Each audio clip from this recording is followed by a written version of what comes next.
Welcome to the Health by Haven podcast. I'm your host, Haven Quinlan. If you're a multi-passionate wellness enthusiast, then you're in the right place. I'm obsessed with learning as much as I can about the wellness world, and I want to share that with you.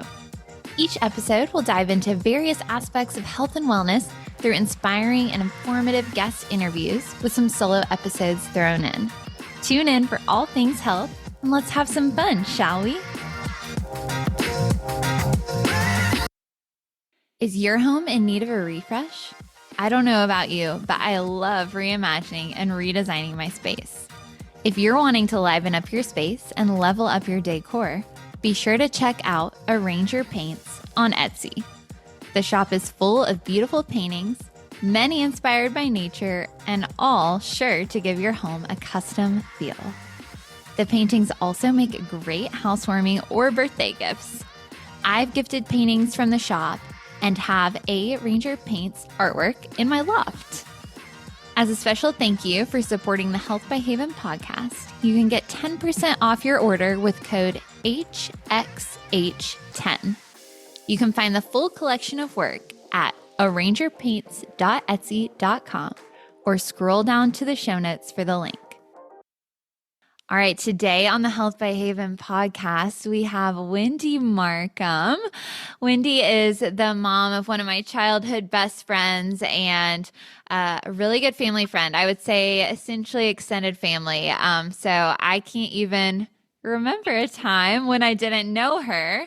But I'm really excited to have her on the show today. She's always been somebody who's been interested in nutrition and health and fitness and, you know, really a positive role model growing up in that arena. So first of all, thank you, Wendy, for joining today. And for those of the listeners who may not know you, do you want to introduce yourself, tell us a little bit about you and a little bit about what you do in the health and wellness world? Hello, and thanks for having me, Haven.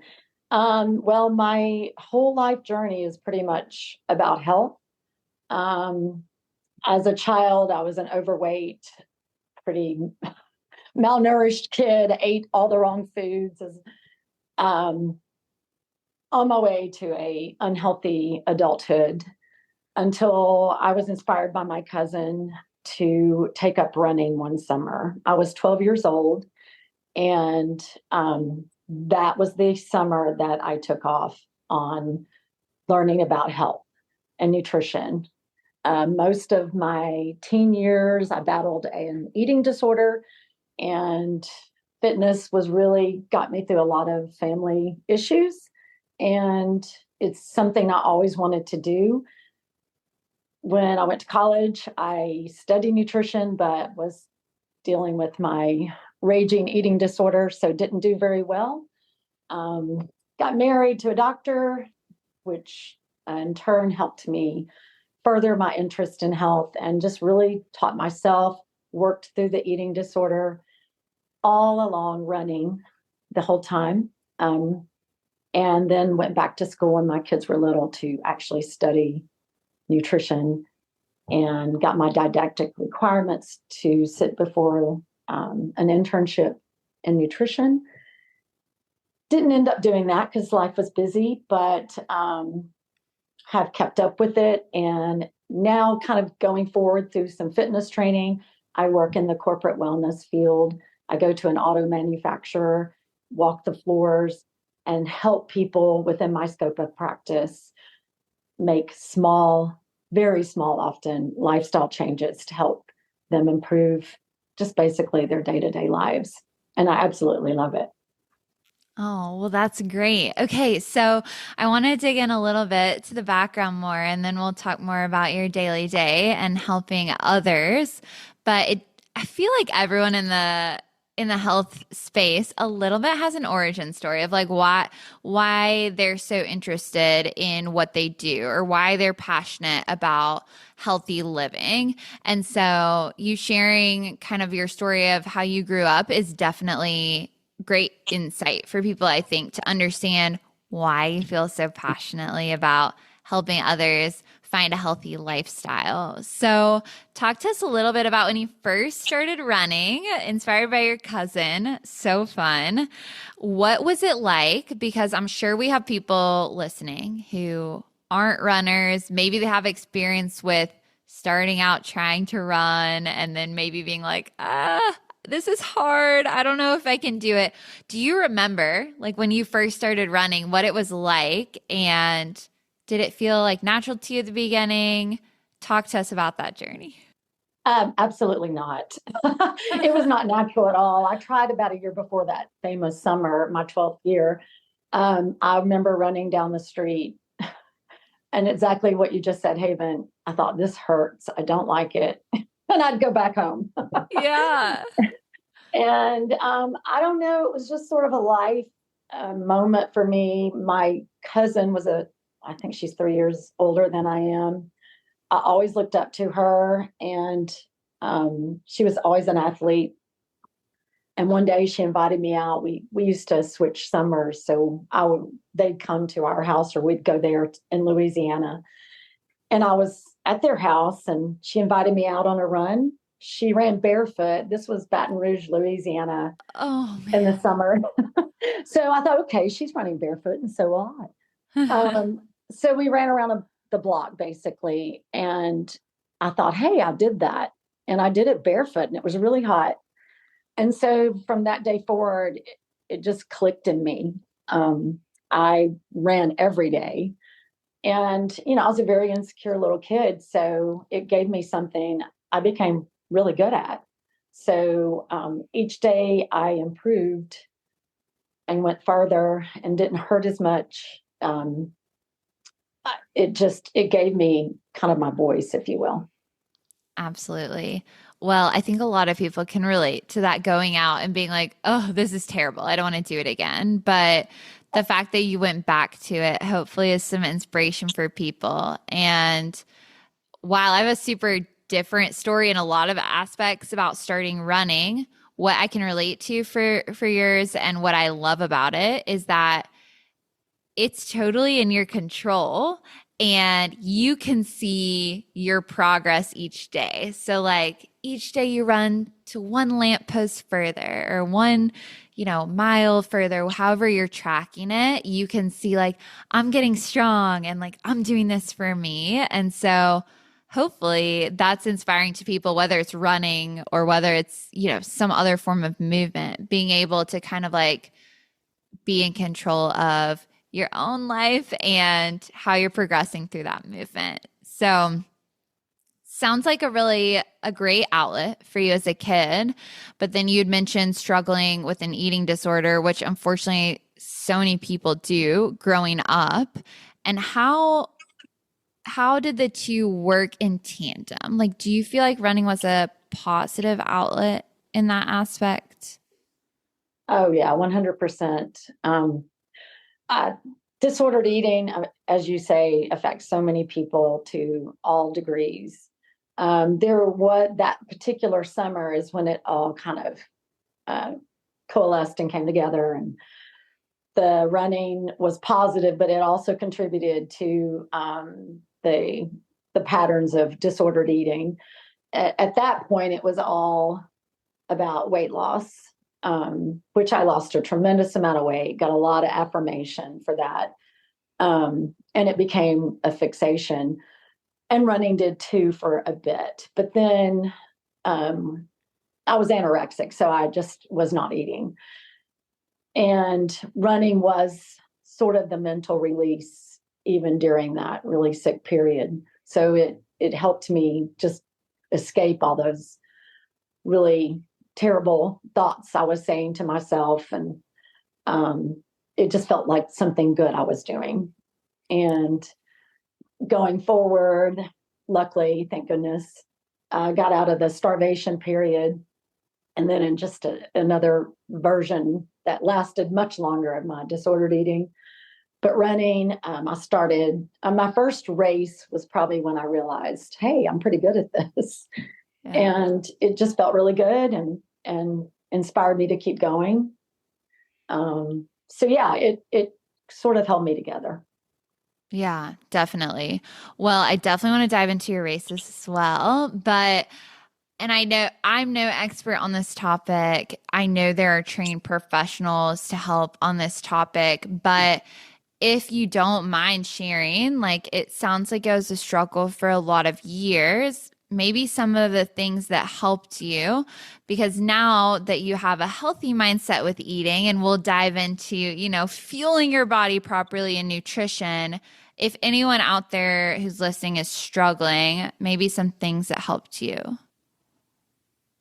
Well, I mean, I was young, and my parents back in those days, Karen Carpenter was the closest we knew about eating disorders. And luckily, I mean, there's more of a control aspect of it, like a behavioral something to focus on when your outside world is not going very well. And mine was definitely far from going well with my family, which was splitting and lots of negative things happening.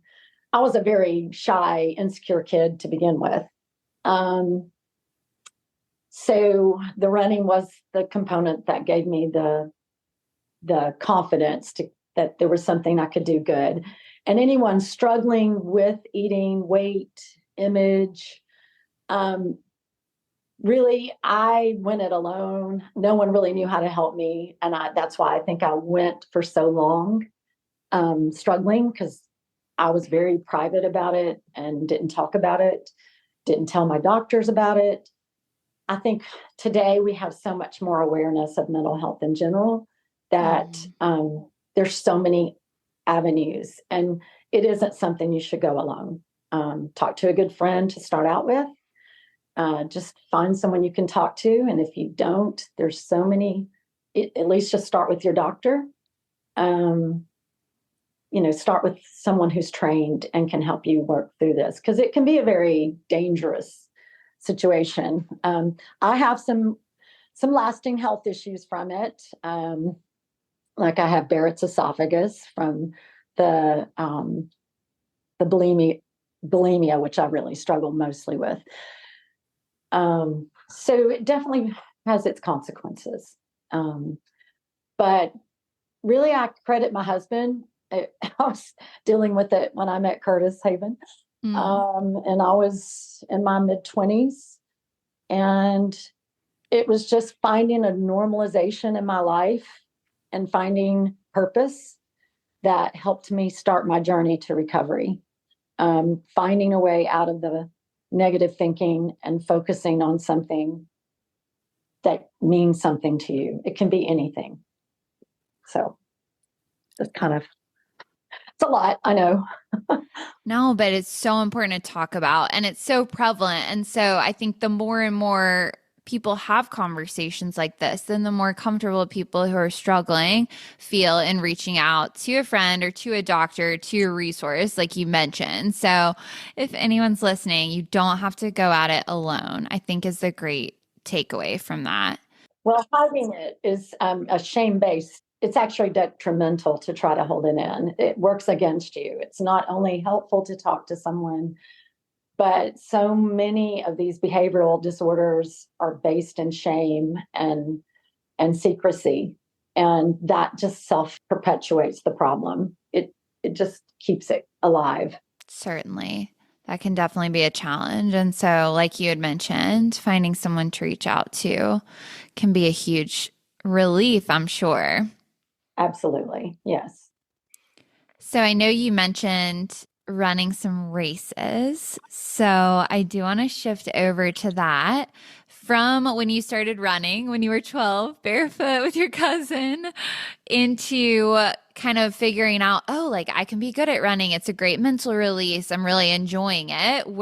Did you run on like your like middle school or high school team or anything like that? Did you do solo? What was your first race like? Well, my first race was the Chattanooga. I think it was the Heart Run. I don't know the exact name of it, but I was. Let's see, how old was I? 14. No, 13. I was just a year. It all went very fast the first year. And I begged my dad to take me down there and drop me off. And he actually got his good friend, a photographer, to take a picture of me at the finish Oh, line, which I'll share. I did find it. yeah, that would be amazing. So he was super excited for me, which was great. I adored my dad, and any attention I got from him just made me gush. So I remember dad was always a very busy man, and he picked me up from the race. He's like, okay, we got to go. I was like, can I see if I won anything? I think I did pretty well. And sure enough, I did. I won my first pair of running shoes. Wow. So yeah, I got a little taste of winning. Um, Ironically, I am not a competitive person. It stresses me to no end to go into a race. So that first taste of success I had actually kind of worked against me a little bit, but I kept going at it. So I guess I did a few road races. And then when I got in high school, um, I joined the cross country team. And we didn't have a very good athletic, it was a little Catholic school, and we didn't have a very strong athletic program to begin with. But I definitely did very well. There was one girl I couldn't beat. I tried, but she was, so I was like the strongest runner aside from her in the whole area. Um, and they really tried to keep me on the team, so much so I don't know how they planned this, but I got the most valuable athlete of the whole school. It was really, Oh, big deal. it was really, I mean, it was, again, I was going through a lot of family stuff. So my freshman year in high school, I just, that was such a boost for me. So that was great. And then I just kind of dropped it because I started paying attention to socializing. Yeah. And didn't pick up racing again until my 20s. Yeah. Okay. So were you running throughout that whole time there? Did you like take a little break and then find it again? No, I ran all the time. I would run in the ice, the snow. It was dark. I'd run circles in my yard. Um, yeah, I ran every day for many, many years. I'd go on spring break with my friends. I would be up running while they were sleeping. A little bit of an obsession for a while, but um, not a bad one. Yeah. Yeah. I can relate. I love it too. Sometimes it feels like just part of your routine. It's not even really a decision. It's just like, this is what I do. I get up and I go on a run. Yes, exactly. Yeah. So what was racing back again in your 20s like? It's fun. I again started just doing some of the road races and found success in them. Had a group out, just a young professional group of people. We'd meet at the YMCA and we'd run, and it was inspiring. A lot of good runners that motivated me, um, and got me into a little bit longer distances. I guess before I married in 91, my longest distance was like a 15K. And, always had success in them. I mean, not winning the whole race or anything, but in my age categories. And Hmm. sometimes I did place like third or something overall in the smaller races. But um, it was fun. I did a lot of them, and I did it with this group of people, and it was a social outlet as well. Um, and then I did my first marathon when kids were little with my sister. Oh, And fun. yeah, yeah, I've done two. That's a little long for me. My body Yeah. did not do well. Um, and came 2 minutes off Boston. Oh gosh, I remember talking to you about this, I think at Christmas, because I have Yes, a similar, which by really. the way, I don't know if you saw, I think they released yesterday, the Boston Times have gone down another 5 minutes. Yes, I did see that. Oh, I was like, you have to be kidding me. We're gonna make it. Yeah, one day, one day. But yeah, I know the elusive Boston qualifying time, chasing that is tough. Yeah, and I'm not, as much as I talk to people about their health, I'm definitely more of a generalist when it comes to health.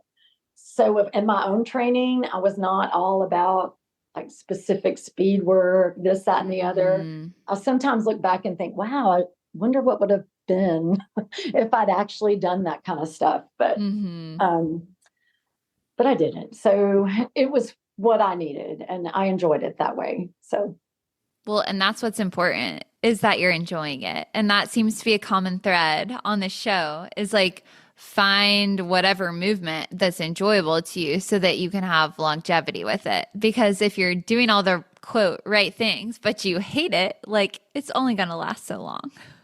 exactly. 100%. Taking a quick break from today's episode to talk all about marketing. Do you struggle to build a community on social media? Do you post day after day without seeing a return on your investment? Or maybe you don't even know what to post at all. Well, what if I told you I know something, or someone rather, that could help? Seamly and Spruce Creative Co. has helped countless small businesses and entrepreneurs grow their online presences and brands with the help of expertly written and customized social strategies. They can help you dial in your target market, expand your reach, boost your engagement, and have clarity around what to post on your social media page. With an extensive portfolio of proven success with their clients, you know you can trust them with your investment. If you want to learn more, follow Seamly and Spruce Creative Co. on Instagram for tons of free tips and tricks, and use the link in their bio for a free discovery call to help you get on track. You can even hear from their founder in episode 10 of this podcast. Now back to the show, which I guess maybe is a good bridge to your job in corporate wellness and chatting with people about their overall health. So could you give us maybe like a little glimpse into what your day is like when you're chatting with these people?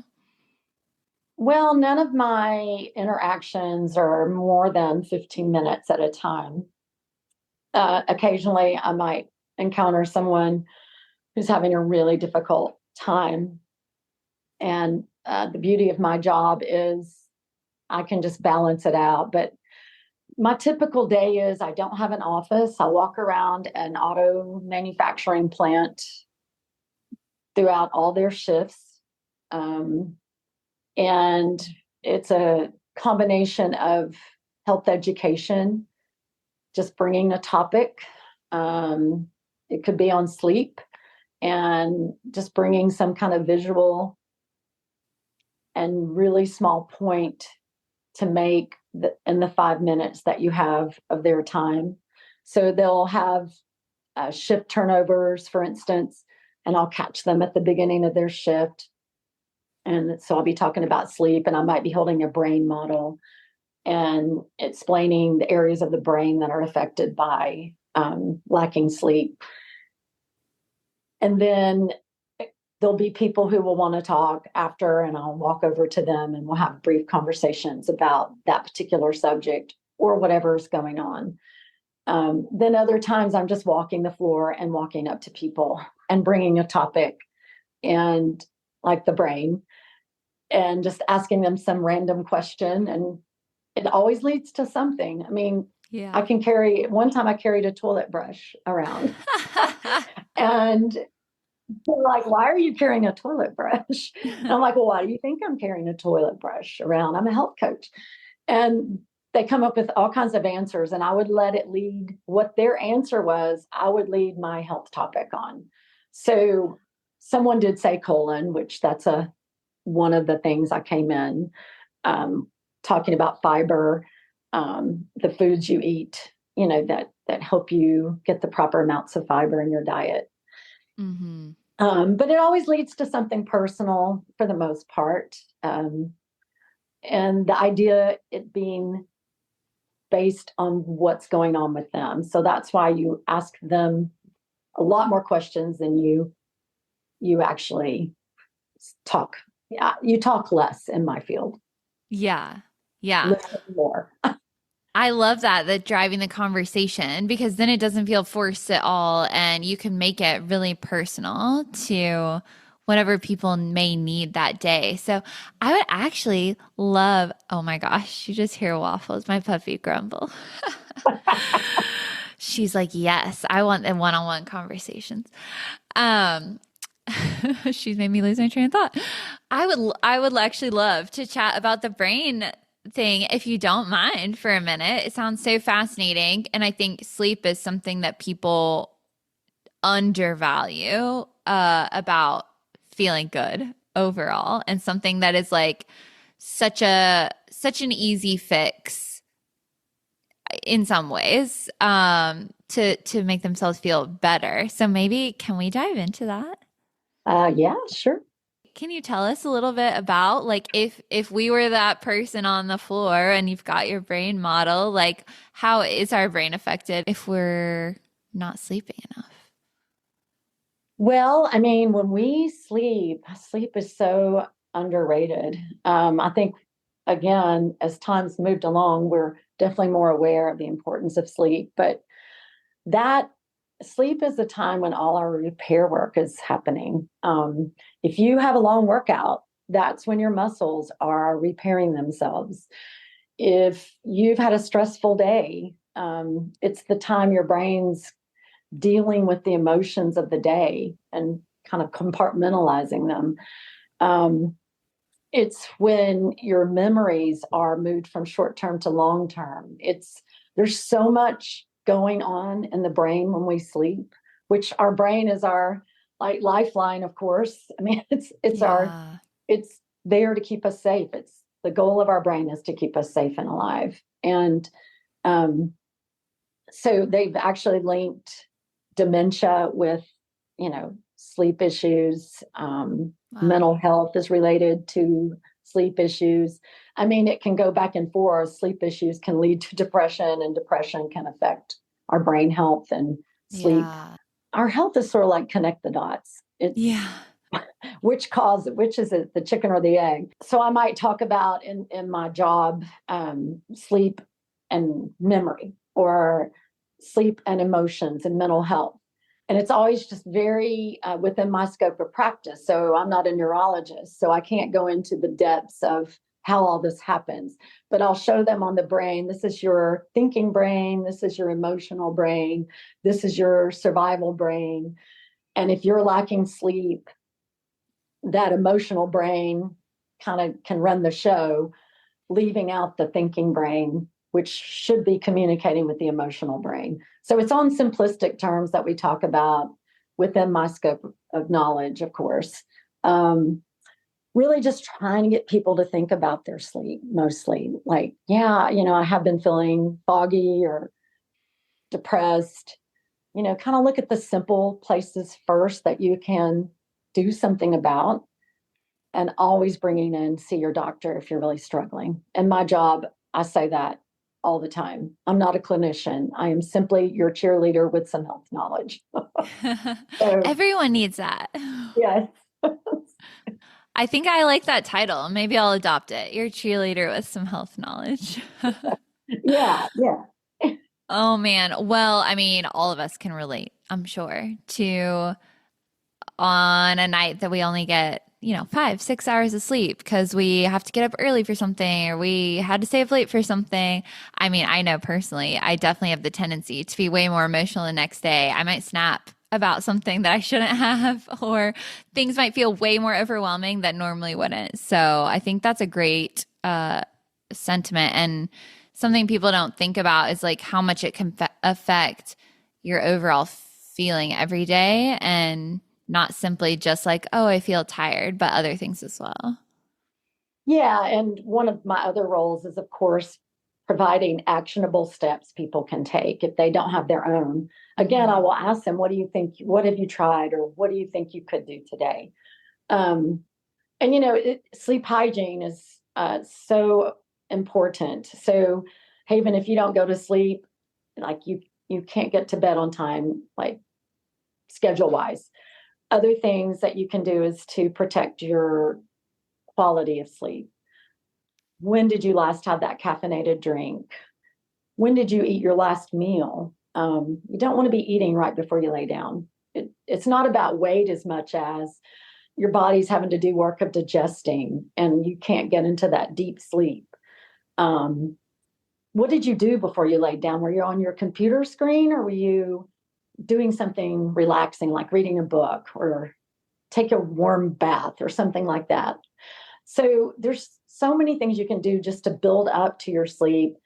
And And really, the biggest thing we can do for our sleep is try to stay in somewhat of a normal schedule, which I know is comical, but it really does help. Yeah, I will never forget when I first started getting like super interested in the health world beyond just like I grew up dancing, so I went to dance every day and I never had to think about, oh, how was I going to get a workout in and whatever, and started realizing like other things besides just what we ate and if we worked out or not made us feel different was when I was in grad school.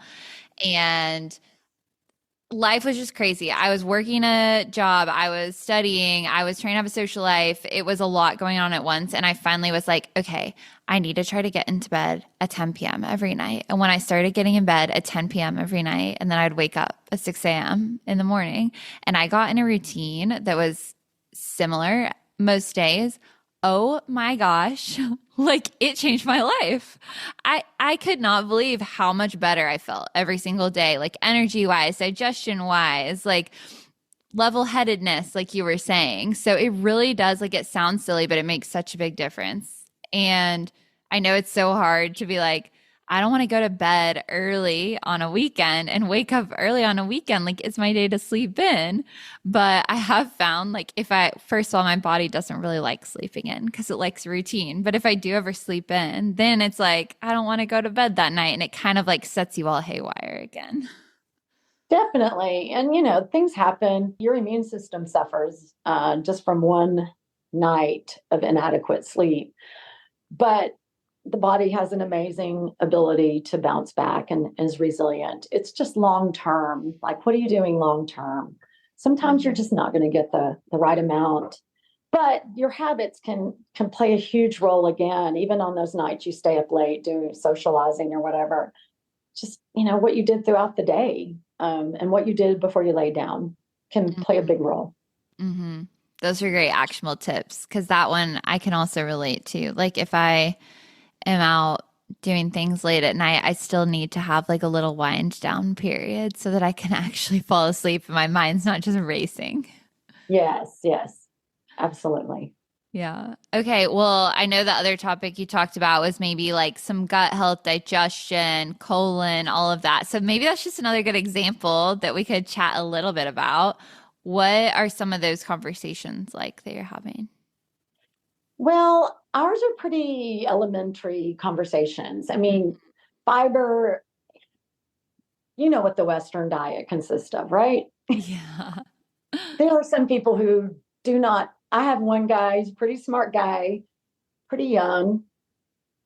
He had not eaten one vegetable in his whole life. Oh my goodness. Yeah, and it's not uncommon. So it's just fun. So I'll walk around with some like the scrub brush, and I'm like, Mhm. so what represents the scrub brush for your colon? What kind of things cleans out your colon? And a lot of times people will say, well, I take Metamucil. So Yeah. it is one way. It is one way. It's all about grades of what's good for us.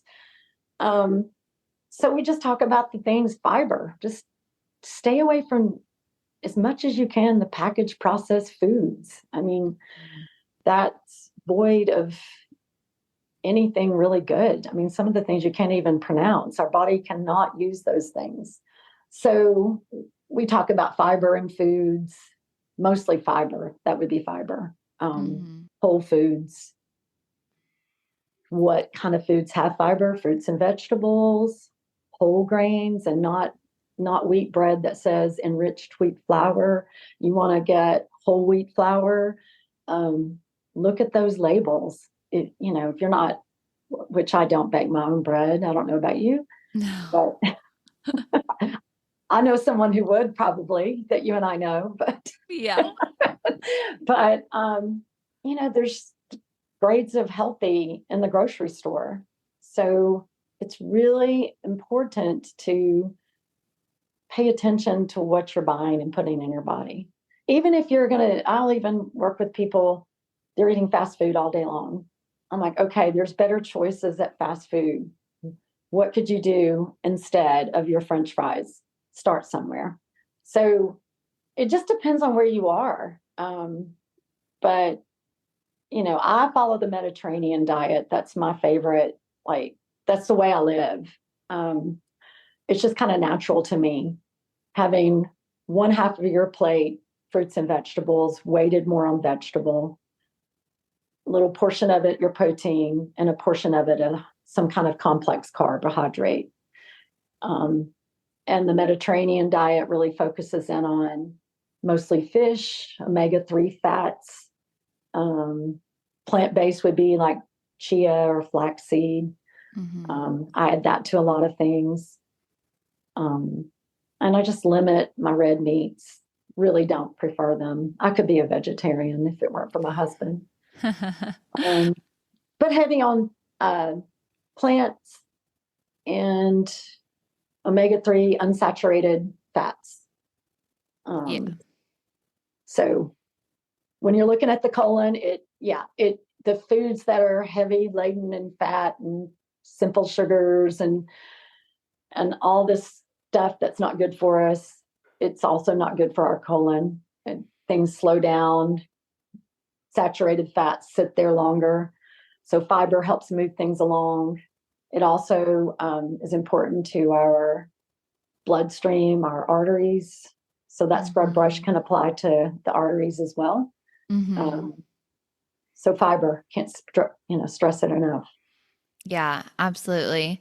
And I mean, all those examples you just gave are such great tips for people to literally have a very actionable step from here. Like, make sure you're eating enough fruits and veggies. Make sure you're eating enough whole grains. Make sure you're eating those omega-3 fats. Make sure, you have that balanced plate, the protein each time. And so, and yeah, flax and chia, since I don't eat meat, like that's a good one that I always add into things like smoothies. You can toss it in there. You can toss it on your salads. You can make a chia pudding. I mean, there's so many options. So yeah, I mean, when you break it all down, just kind of taking a look at your plate and making sure you have those things. And like you said, more real whole foods than packaged foods, I think is great.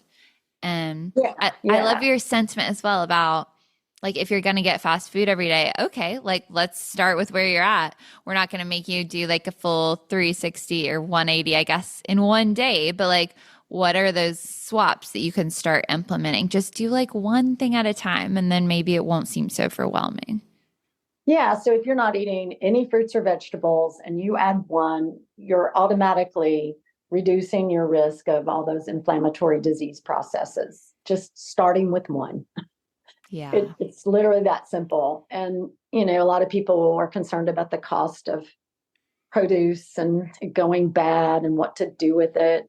I'm like, okay, well, start with the frozen. I use frozen fruits and vegetables all the time. Buy them on sale without the sauces, by the way. Yeah. And that way you're having a really busy, rough day. You can just throw in some mixed vegetables. I tend to saute mine with a little water and my protein and just make your own little sauce, even if you have to start buying it to start out with. Just simple, throw the fruit in a smoothie. I keep loose leaf spinach and throw that in there with it. So there's cost effective, less labor intensive ways to do it. And that's the kind of stuff I talk to people about. Yeah. Excellent advice. I love all of that. I always have frozen fruits and veggies. It's so much easier to make a good decision for your healthy meal when you have it on hand like that and it can be quick. Yes, absolutely. Awesome. Okay. Well, I know I've taken up so much of your time already. So I want to move us into a couple of final questions before rapid fire. My first question, and maybe this is a silly answer after all we've talked about, but what's your favorite style of workout? Favorite. Ooh. Well, I have, as I mentioned many times, running has been my go-to. And it probably will always be my favorite because it can be done anywhere. We've traveled lots of places. I feel so grateful. I would spend my money on travel over things in a heartbeat. I like to run wherever I go. So that's my favorite. But I've also, over the years, realized that I needed to incorporate strength and flexibility in there. And I really enjoy my strength class. Just, I like doing that with people. I don't enjoy doing any kind of strength work by myself. And the stretching, I have gotten to where I enjoy yoga. So it's actually, I'm a very hyper person, probably as anyone listening to this can tell, I can bounce around. Yoga is very grounding, and I really appreciate it the older I get. So anything outside, by the way, if I could do all of that outside, I'd be really happy. Your answer is literally exactly how I would have answered all of that. Running, if I'm doing strength, it's got to be with a group. And I'd love it to be outside. And also, I'm trying to like the more slow movement, mindful practices better, but a lot of energy over here as well. Yeah. Actually, it's like, again, in my job, do it for 5 minutes, just don't make it a big deal. Just take 5 minutes of quiet. Yeah. So. That's great advice. I need to do that more often. Okay. What's your favorite food? Or maybe like if your favorite last meal or something? Ooh. I mentioned the Mediterranean diet. Any Mediterranean food is just my favorite. I love things with feta cheese, lots of vegetables. If I eat out, I'm always searching for the vegetarian options because I find them to be the most creative and flavorful. But I love most food, to be honest. Yeah, me too. Okay, we got a couple of rapid fire. Are you ready? Oh gosh, yeah, I guess. Lock in. No, I'm kidding. They're not scary. All right. Morning or evening workout? Morning. Running or walking? Running. Lifting or body weight? Body weight. Indoor or outdoor workouts? Outdoor. Juice or smoothie? Smoothie. Coffee or matcha? This is embarrassing, but coffee. It's not embarrassing. I love coffee too. Salad. Sorry. I will drink matcha. It's good for you. Both are great, I think. Salad or bowl? Bowl. That one's tough too. Pizza or pasta? Pasta. And tacos or quesadilla? Oh. I'll go with taco, I guess. And last one, early riser or night owl? Early riser.